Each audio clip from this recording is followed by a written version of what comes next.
ज्यांनी क्रांतीची ज्योत हजारो हजारो तरुणांमध्ये पेटवली आणि त्यांना क्रांतिकारक केलं असे आद्य क्रांतिगुरु लहुजी वस्ताद साळवे यांच्या चरणी नतमस्तक होतो।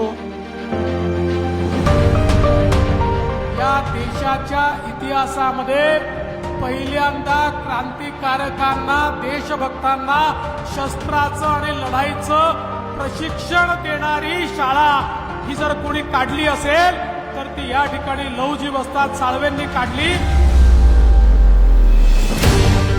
की आद्य गुरु लहुजी वस्ताद साळवे हे मातंग समाजाचे जरी असले तरी ते संपूर्ण हिंदुस्थानचे आहेत, ते संपूर्ण मराठी माणसाचे, महाराष्ट्राचे आहेत। त्यामुळे आपण त्यांना सीमित न करता ज्या माणसाने आम्हाला स्वराज्य शिकवलं, ज्या माणसाने स्वातंत्र्य काय हे शिकवलं, त्या माणसाच्या प्रती आम्ही सगळे सदैव नतमस्तक राहू।